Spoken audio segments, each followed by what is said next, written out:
Et salut! Aujourd'hui je vous retrouve en compagnie de Clémence de la chaîne Clemity Jane. Et oui, et Clémence n'est pas booktubeuse. Alors Clémence, qu'est-ce qu'elle fait sur sa chaîne? Bah moi je vous présente plein d'accessoires autour du monde de la sexualité. Donc ça va des sextoys jusqu'aux cosmétiques intimes, tout ça dans le fun et pas dans la vulgarité. Du coup Clémence a bien voulu se porter au jeu et m'accompagner pour ce rendez-vous. Les livres, ce n'est pas qu'un truc de booktuber. Et donc je lui ai demandé de nous présenter un de ses coups de cœur, histoire de voir et de prouver qu'il n'y a pas que les booktubers qui lisent des bouquins. Donc déjà merci. De rien, de rien. C'est plus facile quand c'est nos copines. Quel livre nous présentes-tu? Je vais vous présenter un livre qui s'appelle Globalia de Jean-Christophe Ruffin. De quoi ça parle? Alors en fait ça parle d'un monde qui se situe dans le futur mais on sait pas trop quand il me semble.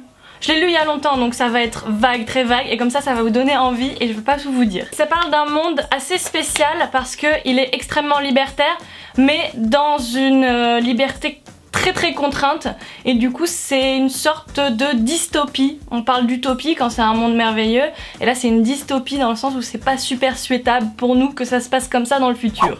Pourquoi avoir choisi ce livre plutôt qu'un autre? Bah ce livre il m'a vraiment marqué dans le sens où déjà j'ai été vachement prise dedans. Du genre je l'ai commencé, je pouvais plus m'arrêter, j'avais que envie de lire, je pouvais pas faire autre chose. Et puis en plus ça fait vachement réfléchir et moi mon truc c'est ça, j'adore les livres qui ont un message et qui font réfléchir et qui nous font repenser notre façon de voir le monde. En combien de temps l'as-tu lu? C'était l'été dernier, j'ai dû le lire en 2 mois, les 2 mois de l'été quoi, parce que je lis lentement, très lentement.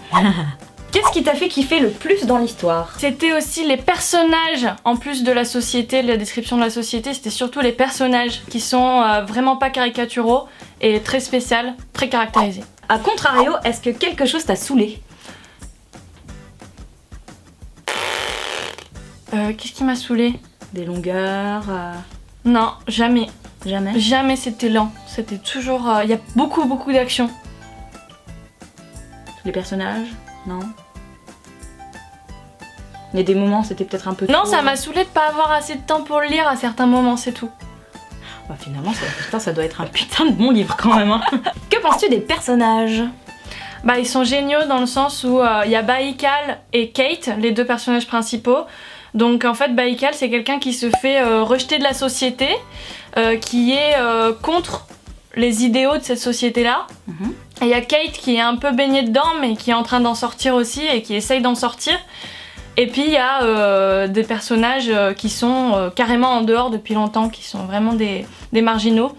Et à chaque fois ils sont super marqués dans le sens où c'est pas juste le rebelle de base quoi. Il y a plein de choses derrière et puis Kate par exemple elle est nuancée, il y a des choses qu'elle aime, des choses auxquelles elle adhère, il y a des choses auxquelles elle peut pas adhérer. Et ça c'était super cool de pas avoir tout noir ou tout blanc, il y avait des dégradés de gris. Que penses-tu de l'intrigue? C'était super long, une super longue intrigue, genre si c'était un film ça ferait facilement 7 heures je pense. Non je sais pas mais c'était vachement détaillé à chaque fois et plein de rebondissements. Genre à chaque fois t'as l'impression qu'ils sont dans la merde, ils vont pas pouvoir en sortir et puis il se passe un autre truc et super détaillé. Que penses-tu du style d'écriture de l'auteur? J'adore parce que t'as vraiment plusieurs passages différents. T'as un passage où ça va parler d'idées de la société, donc ça va être presque politique. Et il y a un moment tu vas avoir de l'action, donc là vraiment c'est super cinématographique, très visuel. T'as quelques descriptions mais pas trop parce que ça c'est le truc qui a tendance à me saouler. S'il passe 2 pages à décrire une montagne c'est bon, je décroche. Mais là non, c'était assez bref et vraiment très bien. Donc efficace, super. Pour ceux qui aiment pas avoir des détours dans tous les sens, c'est parfait. À qui le conseillerais-tu? Je le conseillerais aux gens qui se posent des questions sur les politiques actuelles, sur leur monde, sur leurs traditions, sur vraiment la société occidentale par rapport à la société plus orientale par exemple, aux sociétés en Asie, différents modes de vie et qui du coup voudraient prendre du recul par rapport à ça. Et aussi ceux qui aiment les aventures, les histoires d'aventure. Le dernier mot de la fin? Déjà? Eh oui. Oh. Je dirais pour conclure que c'est un livre génial parce qu'il se pose la question sur le livre, donc il y a une sorte de métalangage du livre sur le livre, parce que c'est par le biais des bibliothèques, de l'histoire et des livres que l'histoire va se résoudre. En partie. Vous verrez. Lisez-le.